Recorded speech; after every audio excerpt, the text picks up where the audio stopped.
بسم اللہ الرحمن الرحیم۔ شروع اللہ کے نام سے جو بڑا مہربان نہایت رحم کرنے والا ہے۔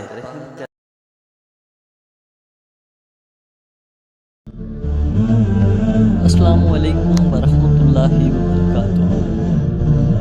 دوستو، آج ہم لے کے آئے ہیں ابو لہب کون تھا، ابو لہب کا مکمل واقعہ۔ قرآن میں ابو لہب کا ذکر قرآن میں ایک ہی مقام ہے جہاں دشمنان اسلام میں سے کسی شخص کا نام لے کر اس کی مذمت کی گئی ہے۔ حالانکہ مکے میں بھی اور ہجرت کے بعد مدینہ میں بھی بہت سے لوگ ایسے تھے جو اسلام اور محمد صلی اللہ علیہ وآلہ وسلم کی ادوات میں ابو لہب سے کسی طرح کم نہ تھے۔ سوال یہ ہے کہ اس شخص کی وہ کیا خصوصیت تھی جس کی بنا پر اس کا نام لے کر اس کی مذمت کی گئی۔ اس بات کو سمجھنے کے لیے ضروری ہے کہ اس وقت کے عربی معاشرے کو سمجھا جائے اور اس میں ابو لہب کے کردار کو دیکھا جائے۔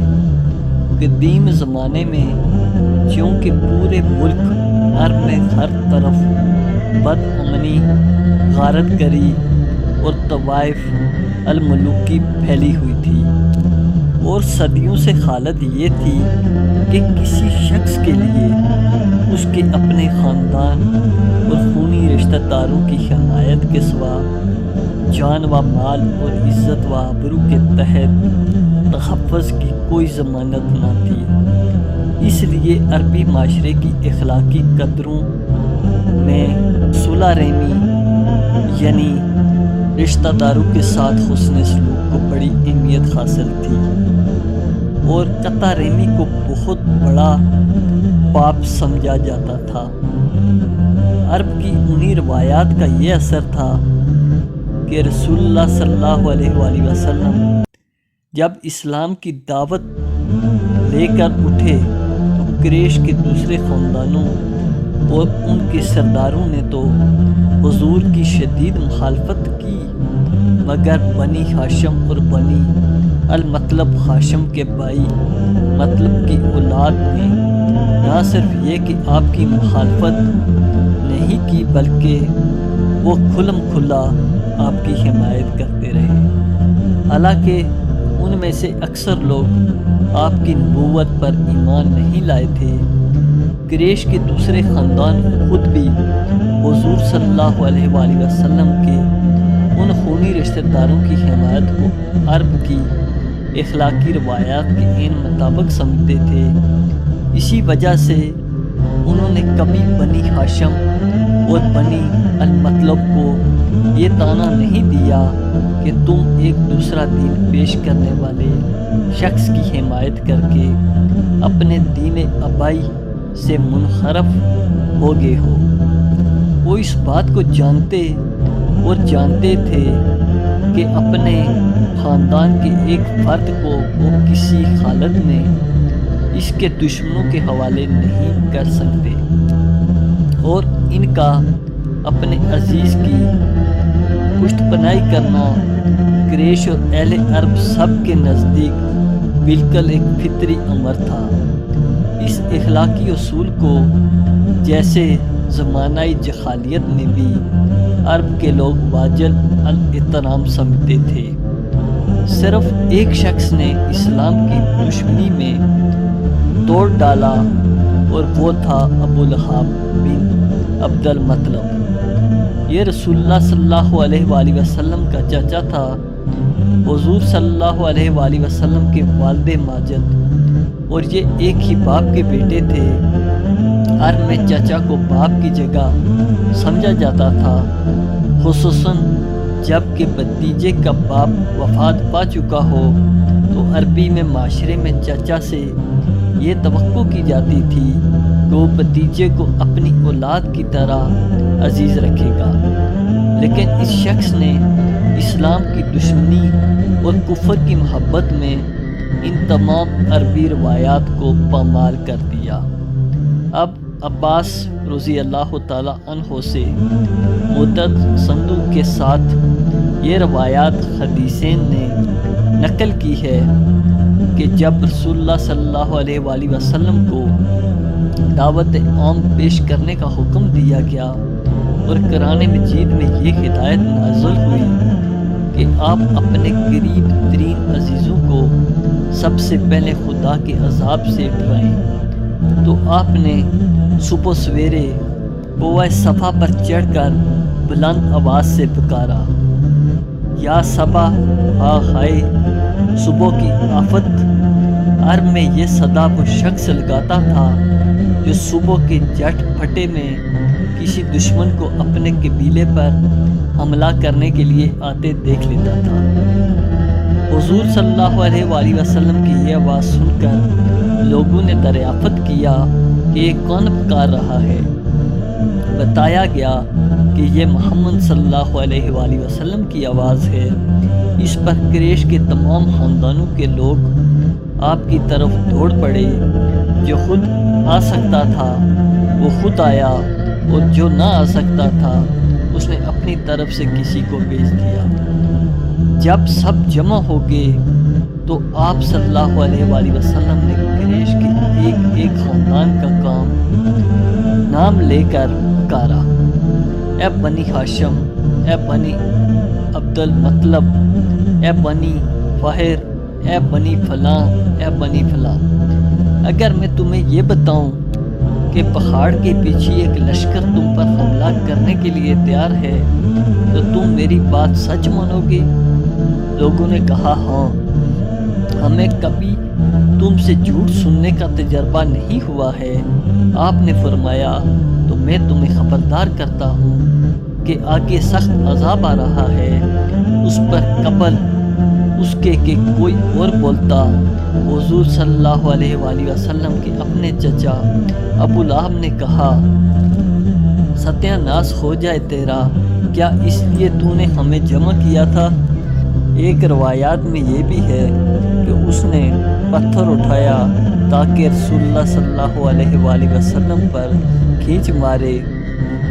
حسن احمد بخاری، مسلم، ترمذی، ابن جریر وغیرہ ابن زید کی روایت ہے کہ ابو لہب نے رسول اللہ صلی اللہ علیہ وآلہ وسلم سے ایک روز پوچھا، اگر میں تمہارے دین کو مان لوں تو مجھے کیا ملے گا؟ آپ نے فرمایا، جو اور سب ایمان لانے والوں کو ملے گا۔ اس نے کہا، میرے لیے کوئی وسیلت نہیں ہے؟ حضور صلی اللہ علیہ وآلہ وسلم نے فرمایا، اور آپ کیا چاہتے ہیں؟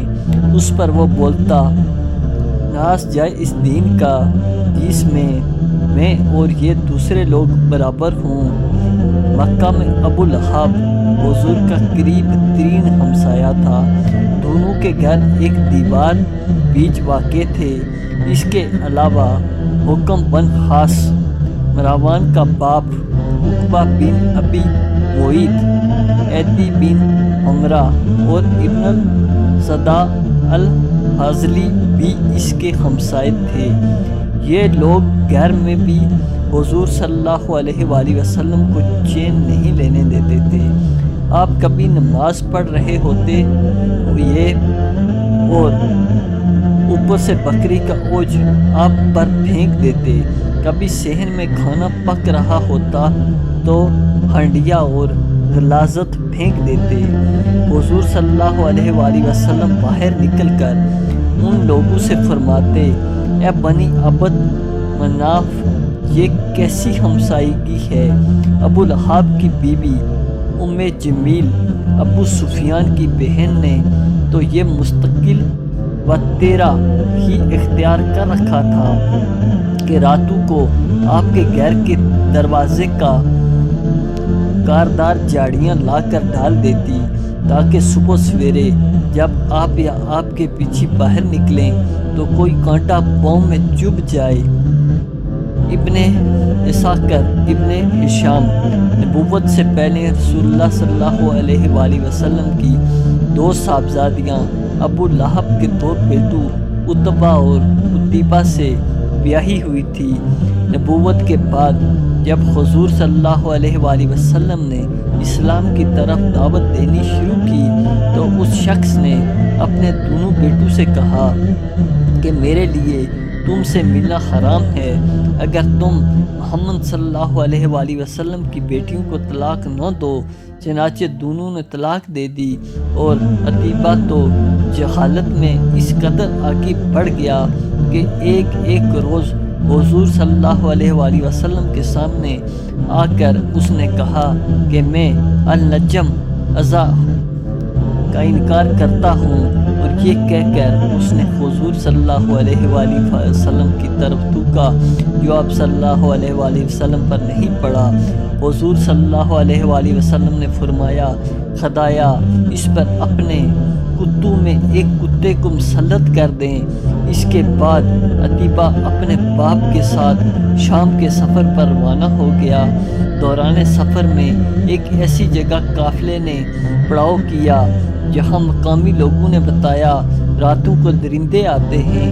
ابو لہب نے اپنے ساتھی اہل گریش سے کہا کہ میرے بیٹے کی حفاظت کا کچھ انتظام کرو، کیونکہ مجھے محمد صلی اللہ علیہ وآلہ وسلم کی بد دعا کا خوف ہے۔ اس پر قافلے والوں نے عتیبہ کے گرد ہر طرف سے اونٹ بٹھا دیے اور پڑھ کر سو رہے۔ رات کو ایک شیر آیا اور اونٹوں کے حلقے میں سے گزر کر اس نے عتیبہ کو پھاڑ کھایا۔ روایت میں یہ اختلاف ہے کہ بعض روایت طلاق کے معاملے کو اعلان نبوت کے بعد کا وقوع بیان کرتے ہیں، اور بعض کہتے ہیں کہ یہ تبت یدا ابی لہب کے نزول کے بعد پیش آیا تھا۔ اس امر میں بھی اختلاف ہے کہ یہ ابو لہب کا لڑکا عتبہ تھا یا عتیبہ، لیکن یہ بات ثابت ہے کہ فتح مکہ کے بعد عتبہ نے اسلام قبول کر کے حضور صلی اللہ علیہ وآلہ وسلم کے دست مبارک پر بیعت کی۔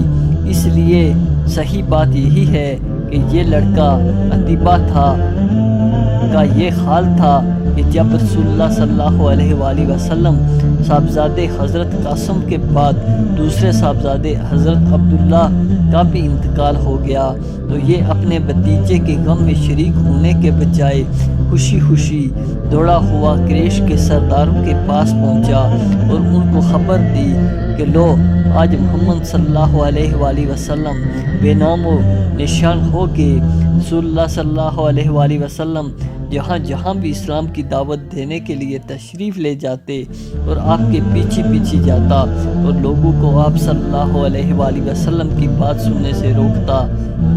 رابعہ بن عباد الدیلی بیان کرتے ہیں کہ میں 9 عمر تھا جب اپنے باپ کے ساتھ ذوالمجاز کے بازار میں گیا۔ وہاں میں نے رسول اللہ صلی اللہ علیہ وآلہ وسلم کو دیکھا کہ آپ کہہ رہے تھے، لوگو کہو اللہ کے سوا کوئی معبود نہیں، فلاح پاؤ گے، اور آپ کے پیچھے پیچھے ایک شخص کو کہتا جا رہا تھا کہ یہ چھوٹا ہے، دین آبائی سے پھر گیا ہے۔ میں نے پوچھا یہ کون شخص ہے؟ لوگوں نے کہا یہ ان کا چاچا ابو لہب ہے۔ مسجد ایمن بہقی دوسری روایات انہیں حضرت رابعہ سے یہی ہے کہ میں نے رسول اللہ صلی اللہ علیہ وآلہ وسلم کو دیکھا کہ آپ ایک ایک قبیلے کے پڑاؤ پر جاتے اور فرماتے، اے بنی فلاں، میں تمہاری طرف اللہ کا رسول ہوں، تمہیں ہدایت کرتا ہوں کہ صرف اللہ کی عبادت کرو اور اس کے ساتھ کسی کو شریک نہ کرو، تم میری تصدیق کرو اور میرا ساتھ دو تاکہ میں وہ کام پورا کروں جس کے لیے اللہ نے مجھے بھیجا ہے۔ آپ کے پیچھے پیچھے ایک وہ شخص آتا ہے اور وہ کہتا ہے کہ اے بنی فلاں، یہ تم لولات اور عزیز سے پھیر کر اس بدعت اور گمراہی کی طرف لے جانا چاہتا ہے جس سے یہ لے کر آیا ہے، اس کی بات ہرگز نہ مانو اور اس کی پیروی نہ کرو۔ میں نے اپنے باپ سے پوچھا یہ کون ہے؟ انہوں نے کہا یہ ان کا چچا ابو لہب ہے۔ طارق بن عبداللہ المحار نبی کی روایت بھی اسی سے ملتی جلتی ہے۔ وہ کہتے ہیں میں نے ذو المجاز کے بازار میں دیکھا کہ رسول اللہ صلی اللہ علیہ وآلہ وسلم لوگوں سے کہتے جاتے ہیں کہ لوگوں لا الہ الا اللہ کہو فلاح پاؤ گے، اور پیچھے ایک شخص ہے جو آپ کو پتھر مار رہا ہے، یہاں تک کہ آپ صلی اللہ علیہ وآلہ وسلم کی ایڑیاں خون سے تر ہو گئی ہیں، اور وہ کہتا جاتا ہے کہ یہ جھوٹا ہے، اس کی بات نہ مانو۔ میں نے لوگوں سے پوچھا یہ کون ہے؟ لوگوں نے کہا یہ ان کا چچا ابو لہب ہے۔ ترمذی نبوت کے 7ویں سال جب قریشی کے تمام خاندانوں نے بنی ہاشم اور ربیع المطلب کا معاشرتی اور معاشی مقاطع کیا، اور یہ دونوں خاندان رسول اللہ صلی اللہ علیہ وآلہ وسلم کی حمایت پر ثابت قدم رہتے ہوئے شاب اب الطالب میں مقصور ہو گئے، تو تنہا یہی ابو طالب تھا جس نے اپنے خاندان کا ساتھ دینے کے بجائے کفار قریش کا ساتھ دیا۔ یہ مقاطع 3 سال تک جاری رہا، اور اس میں دوران میں بنی ہاشم اور بنی المطلب پر فاسقوں کی نوبت آ گئی، مگر ابو لہب کا حال یہ تھا کہ جب مکہ میں کوئی تجارتی قافلہ آتا اور شاب ابی طالب کے ماہرین میں سے کوئی خوراک کا سامان خریدنے کے لیے اس کے پاس جاتا تو یہ تاجروں سے پکار کر کہتا کہ ان سے اتنی قیمت مانگو کہ یہ خرید نہ سکیں، تمہیں جو خسارہ بھی ہوگا اسے میں پورا کروں گا۔ چنانچہ وہ بے تحاشا قیمت طلب کرے، اور خریدار بیچارہ اپنے بھوک سے تڑپتے ہوئے بال بچوں کے پاس خالی ہاتھ پلٹ جاتا۔ پھر ابو لہب انہی تاجروں سے وہی چیزیں بازار کے بھاؤ خرید لیتا۔ ابن سعود ابن ہشام یہ شخص کی حرکات تھی جن کی بنا پر اس سورہ میں نام لے کر اس کی مذمت کی گئی۔